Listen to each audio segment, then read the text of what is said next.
Andhra Pradesh teachers eligibility test 2025కి సంబంధించినటువంటి updated విషయాన్ని చూసుకున్నట్లయితే 19, 20, 21 తేదీలో జరిగినటువంటి టెట్ ఎగ్జామ్స్కి సంబంధించినటువంటి రెస్పాన్స్ షీట్స్ అనేది రిలీజ్ అయ్యాయి కదా. దానికి సంబంధించినటువంటి అబ్జెక్షన్స్ అనేది మనకి ఈ నెల 29వ తేదీన అంటే ఈరోజు మనకి ఈవినింగ్తో అబ్జెక్షన్స్ రైజింగ్ అనేది క్లోజ్ అవడం జరుగుతుంది. కాబట్టి ఎవరికైనా అబ్జెక్షన్స్ ఆ షిఫ్ట్లో జరిగినటువంటి అభ్యర్థులు ఎవరైనా ఉంటే ఇదే లాస్ట్ ఛాన్స్ అండి. అలాగే చివరి అవకాశం ఇదే. అలాగే చివరి రోజు కూడా ఈ రోజే.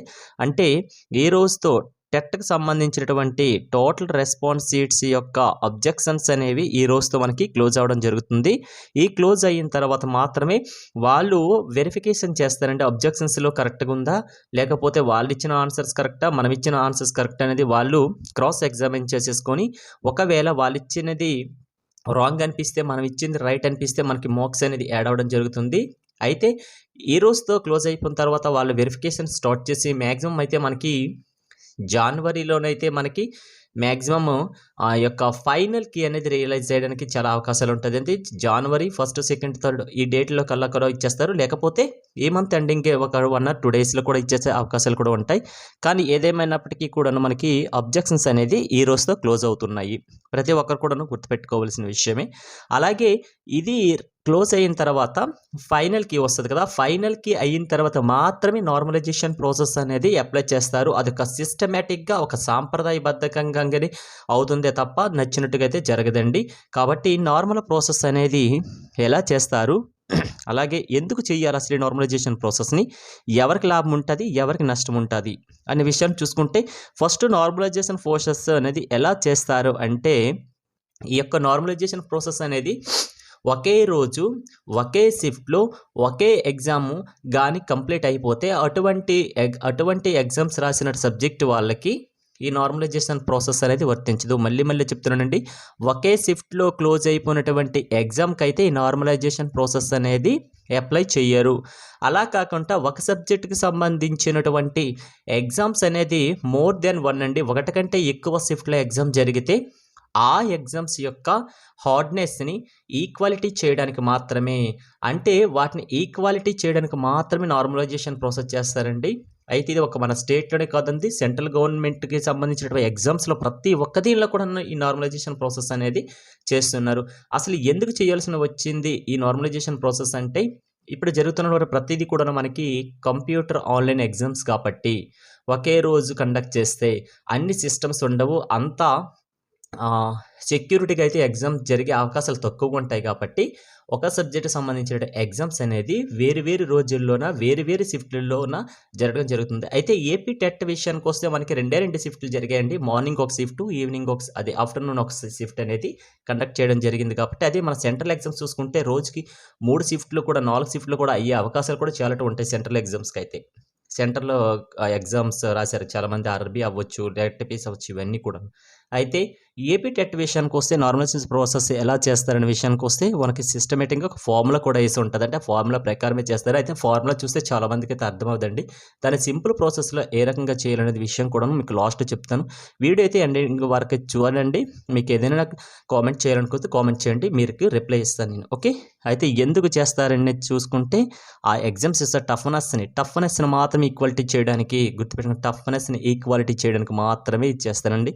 అయితే ఎవరికి లాభం ఎవరికి నష్టం అని చూసుకుంటే ఎవరికి లాభం అంటే ఇక్కడ హార్డ్గా ఏ రోజైతే ఎగ్జామ్ వస్తుందో ఆ రోజు కొందరు బాగా ప్రిపేర్ అని రాస్తారు కదా, వాళ్ళకైతే ప్లస్ పాయింటే ఉంటుందండి. అలాగే కొందరికైతే తక్కువ మార్కులు వచ్చే వాళ్ళు ఉంటారు కదా, ఈ నార్మలైజేషన్ ప్రాసెస్లో వాళ్ళకు కూడా కొద్దిగా లాభం అయితే ఉంటుంది. అంతే తప్ప ఇక్కడ నష్టం అంటే అంతగా ఎవరికి నష్టం అయితే ఉండదండి. మ్యాక్సిమం మార్కులో ఒకవేళ తగ్గినా కూడా నార్మలైజేషన్ ఎవరికైనా పాయింట్లో అంటే 1 మార్కు లోపలే తగ్గుతుందే తప్ప 1 మార్కు ఎక్కువ తగ్గదండి.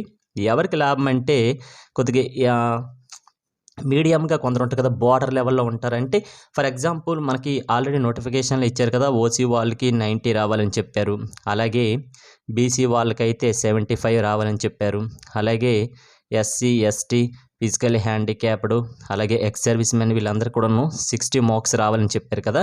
వీళ్ళందరికీ కూడా మ్యాక్సిమం బార్డర్లు అంటే 84 వచ్చాయనుకోండి ఓసీ వాళ్ళకి 6 మార్క్స్ నుంచి వెయిటింగ్ చేస్తారు ఇతను. అలాగే 87 వచ్చాయనుకోండి 3 మార్క్స్ వెయిట్ చేస్తారు. ఆ రకంగా వీళ్ళకి దగ్గరగా అయితే ఎవరు ఉంటారో వాళ్ళందరూ కూడాను కొద్దిగా ప్లస్ పాయింట్ అయ్యే ఛాన్సెస్ ఉంటుందండి నార్మలైజేషన్ ప్రాసెస్లో. కాబట్టి ఎవరు కూడా గాబరి పడిపోకండి, నార్మలైజేషన్ ప్రాసెస్ ఉంది, ప్రతి ఒక్కరు కూడా మార్క్స్ యాడ్ అయ్యే ఛాన్సెస్ చాలా ఎక్కువగా ఉన్నాయి. కాబట్టి ఇక్కడ లాభం అంటే బార్డర్ ఉన్న వాళ్ళకైతే కొద్దిగా లాభం అనేది చెప్పుకోండి. నష్టం అంటే మ్యాక్సిమం 0.5లో కూడా కొందరికి నష్టం వస్తుంది, కాదని ఉండదు, అంతే తప్ప మరీ ఎక్కువగా నష్టం అయితే ఉండదు. ఓకే, అయితే ఈ ప్రాసెస్ని దేన్ని ఆధారంగా చేసుకొని చేస్తారంటే వీళ్ళు ఒకే రోజు షిఫ్ట్లు ఉంటాయి కదా, ఆ షిఫ్ట్లన్నీ బేస్ చేసుకొని దాని ప్రకారమే తీసుకుంటారండి. ఎందుకు ఈ షిఫ్ట్లు అంటే కొందరు ఎగ్జామ్ రాసేటప్పుడు ఒక షిఫ్ట్లో ఈజీగా ఉంటుంది, ఇంకా షిఫ్ట్లో మోడరేట్గా ఉంటుంది, ఇంకొక షిఫ్ట్లో హార్డ్నెస్గా ఉంటుంది. ఇవన్నీ కూడా ఈక్వాలిటీ చేయడానికి మాత్రమే చేస్తారు. కాబట్టి అయితే దేన్ని ఆధారంగా చేసుకుంటారంటే అందరు కూడాను ఆ యొక్క ఈజీనెస్, మోడరేట్, టఫ్నెస్ని బేస్ చేసుకొని అంటారండి. దీంతోపాటు ఆ షిఫ్ట్లో ఎంతమంది అటెండెన్స్ అయ్యారు అవన్నీ కూడా చాలా బేస్ చేసుకొని అయితే చేస్తారండి. అయితే అందరికీ మనకు బాగా అర్థమయ్యేది ఇదే, హార్డ్నెస్, మోడరేటు, ఈజీనెస్, దీన్ని బేస్ చేసుకొని అయితే చేస్తారు ఎక్కువగా. అయితే నార్మలైజేషన్ ప్రాసెస్ అనేది ఒక సాంప్రదాయ పద్ధతిగానే చేస్తారు, దీనికి సంబంధించిన ఫార్ములాస్ కూడా ఉంటాయి. అయితే ఎగ్జామ్ యొక్క కఠినత్వం అంటే ఈక్వాలిటీ చేయడానికి మాత్రమే ఈ యొక్క నార్మలైజేషన్ ప్రాసెస్ చేస్తారు, మళ్ళీ చెప్తున్నాను.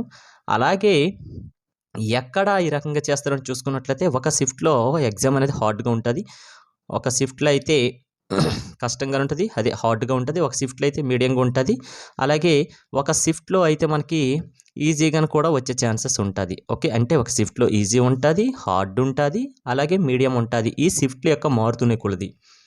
అయితే హార్డ్గా వచ్చిన షిఫ్ట్లో వారు ఈజీగా మార్క్స్ వస్తే ఈజీ అంటే హార్డ్నెస్గా వచ్చే ఎగ్జామ్స్ కూడా వాళ్ళు ఈజీగానే రాసేసారనుకోండి. కొందరు ఉంటారు కదా బాగా ప్రిపేర్ అయ్యి వాళ్ళు అనుకుని వచ్చేసాయి అనుకోండి, అటువంటి పర్సన్స్ నార్మలైజేషన్ వారికి మార్క్స్ యాడ్ అవుతాయి. ఇది గుర్తుపెట్టుకోండి, హార్డ్గా ఎగ్జామ్ వచ్చిన రోజు మార్క్స్ ఎవరైతే బాగా వచ్చేస్తాయో వాళ్ళకైతే మార్క్స్ అనేది యాడ్ అవుతాయి తప్ప వాళ్ళకి తగ్గే ఛాన్సెస్ చాలా తక్కువగా ఉంటాయి. అయితే ఇది ఏ రకంగా చేస్తారని ఒకసారి మనం చూసుకున్నట్లయితే ఈ యొక్క చెప్పాం కదా, ఈ నార్మలైజేషన్ ప్రాసెస్ని ఒక్కసారి జస్ట్ ఎగ్జాంపుల్ అండి, మనకి టెట్ ఎగ్జామే తీసుకుందాం అనుకోండి. టెట్ 2025కి సంబంధించినటువంటి షిఫ్ట్లు 150 మార్కులకి కండక్ట్ చేయడం జరిగింది కదా. టోటల్గా మనకి డిసెంబర్ 10వ తేదీ నుంచి డిసెంబర్ 21 వరకు జరిగాయి. అంటే మ్యాక్సిమం మనకి 12 రోజులు అనేది ఎగ్జామ్ జరిగాయండి. 12 రోజులు కూడా ఒకే సబ్జెక్ట్కి సంబంధించిన ఎగ్జామ్ జరిగాయంటే అలా కాదు, అందరికీ తెలిసింది ఎస్జిటికి సంబంధించిన, ఎస్సీకి సంబంధించినటువంటి, అందులో మళ్ళీ సబ్జెక్టులు వేరుగా ఉన్న వాళ్ళు డిఫరెంట్ సెక్షన్ డిఫరెంట్గా ఉంటారు కదా, వాళ్ళందరూ టోటల్గా అయితే 24 షిఫ్ట్లు అయితే జరిగాయండి. అలాగే డిఫరెంట్ సబ్జెక్టులు అండి, అన్నీ కూడా ఒకే సబ్జెక్టులు కాదు, అన్నిటికీ కూడా నార్మలైజేషన్ చెయ్యరు. చూసుకోండి, అన్నిటిని కలిపేసి మాత్రం 24 షిఫ్ట్లు కలిపేసి మాత్రం చెయ్యరు, ఒక సబ్జెక్ట్ తీసుకున్నాను. ఫర్ ఎగ్జాంపుల్ బయాలజికల్ సైన్స్ అభ్యర్థిని తీసుకున్నాను. బయాలజికల్ సంబంధించిన అభ్యర్థి ఒకవేళ 4 సెక్షన్స్లో రాశాడు, అంటే 2 డేస్లోన 4 సెక్షన్స్లో రాశారనుకోండి, అతనికి అదే కంపల్సరీగా అయితే మార్క్స్ అనేది ఈక్వాలిటీ చేయాలి. వాళ్ళకి మార్క్స్ అంటే ఆ యొక్క టఫ్నెస్ని ఈక్వాలిటీ చేయాలి. కాబట్టి ఆ 4 షిఫ్ట్లో రాసినటువంటి అభ్యర్థుల యొక్క టాప్ స్కోర్ ఎవరు ఉంటాయో వాళ్ళు టాప్ స్కోర్ అంటే మ్యాక్సిమం వాళ్ళు 10 మెంబర్స్ తీసుకుంటారా, 20 మెంబర్స్ తీసుకుంటారు అనేది మనం చెప్పలేం. ఏదైనా కూడాను టాప్లో ఉన్న కొందరిని తీసుకుంటారు. వాళ్ళ యొక్క యావరేజ్ ఎలా చేస్తారు కదా, వాళ్ళకి షిఫ్ట్లో వచ్చిన మార్క్స్ అన్నీ కలిపి చేసి ఒకవేళ టాప్ 10 తీసుకుంటే బై 10 చేస్తారు, టాప్ 20 తీసుకుంటే బై 20 చేస్తారు. ఈ రకంగా వాళ్ళు బేస్ చేసుకొని మాత్రమే మనకి యావరేజ్ స్కోర్ తీసుకొని మాత్రమే నార్మలైజేషన్ చేస్తారు. అయితే ఇక్కడ మీరు గుర్తుపెట్టుకోవాల్సింది ఏంటంటే ఒక సబ్జెక్ట్ కానీ ఒకే షిఫ్ట్లో జరిగితే వాళ్ళకి నార్మలైజేషన్ అనేది ఉండదు. ఓకే, ఒక సబ్జెక్ట్కి ఒకే షిఫ్ట్లో ఎగ్జామ్ జరిగితే నార్మలైజేషన్ ఉండదు. అలా కాకుండా ఒక సబ్జెక్ట్ అనేది మోర్ దెన్ 1 షిఫ్ట్లో జరిగితే వాళ్ళకి నార్మలైజేషన్ అనేది అప్లై చేస్తారు. ఇది మైండ్లో గుర్తుపెట్టుకోవాల్సిన విషయం. ఒక సబ్జెక్ట్ అనేది ఒకే షిఫ్ట్లో క్లోజ్ అయిపోతే నార్మలైజేషన్ ఉండదు. అదేవిధంగా ఒక షిఫ్ట్ అనేది ఒకటి కంటే ఎక్కువ షిఫ్ట్లో కానీ జరిగినట్టుగైతే నార్మలైజేషన్ ప్రాసెస్ అనేది అప్లై చేస్తారు. ఎగ్జాంపుల్ చూసుకుంటే ఫర్ ఎగ్జాంపుల్ 1వ తేదీన షిఫ్ట్ 1 అంటే మార్నింగ్ ఇది అనుకుందామండి, ఇదేనా మనకి ఆఫ్టర్నూన్ అనుకుందాం. మార్నింగ్ షిఫ్ట్లోనూ ఒక సబ్జెక్ట్కి సంబంధించినటువంటి యావరేజ్ అంటే సమ్ 10 మెంబర్స్ తీసుకుంటే వాళ్ళ యొక్క యావరేజ్ మార్క్స్ ఉంటాయి.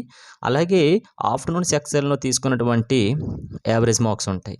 అలాగే నెక్స్ట్ డే అదే సబ్జెక్ట్ ఎగ్జామ్ మళ్ళీ కొందరు రాస్తారు కదా, వాళ్ళ మార్క్స్ అదే రోజు మనకి మార్నింగ్ ఈవినింగ్ ఆఫ్టర్నూన్ సెక్షన్లో రాసినటువంటి మార్క్స్, అలాగే థర్డ్ డే కూడా రాశారనుకోండి మార్నింగ్ది ఆఫ్టర్నూన్ది, ఇక్కడ యావరేజ్ మార్క్స్ ఇక్కడ ఈ టోటల్గా 6 ఒకవేళ తీసుకుంటే షిఫ్ట్లు, ఈ టోటల్ షిఫ్ట్లు తీసుకుంటే ఈ టోటల్ మళ్ళీ యావరేజ్, ఈ యావరేజ్ని టోటల్గా మళ్ళీ యావరేజ్ తీసుకుంటారు, అప్పుడు వచ్చిన మార్క్స్ ఉంటాయి కదా, దానికి నార్మలైజేషన్ ప్రాసెస్ అనేది అప్లై చేస్తారు. అంటే ఒక అభ్యర్థికి for example average marks total marks ఒక షిఫ్ట్లో ఈ అభ్యర్థికే తీసుకుందాం, ఈ అభ్యర్థికి ఒకవేళ 85 వచ్చాయి అనుకోండి, టోటల్ యావరేజ్ చూసుకుంటే 90 వచ్చాయి అనుకోండి, అంటే 85ని 90 చేయాలంటే ఈ అభ్యర్థికి ఎంత యాడ్ చేయాలి, 5 అనేది యాడ్ చేయాలి. అంటే నార్మలైజేషన్లో ఇతనికి ఎన్ని మార్క్స్ యాడ్ అయినట్టుగా, 5 మార్క్స్ అనేది యాడ్ అయినట్టుగా, ఈ విధంగా మాత్రమే వాళ్ళు చేస్తారు. ఓకే, అయితే ఈ నార్మలైజేషన్ ప్రాసెస్ ఇదంతా ఎందుకండి, వన్ డిస్ట్రేటు 1 పేపరు 1 డేలో కంప్లీట్ చేస్తే ఈ సమస్య ఉండదు. అంటే ఒక డిస్ట్రిక్ట్కి ఒకే పేపర్ ఇవ్వండి అనే నినాదం అయితే చాలామంది చేస్తున్నారు. అయితే గవర్నమెంట్కి అయితే వాళ్ళు విన్నపాలు కూడా చేశారు. అయితే గవర్నమెంట్ దీనికి సంబంధించినటువంటి ఎటువంటి రెస్పాన్స్ లేదు. చూద్దాం అయితే ఈసారి ఎలా ఉంటుందో.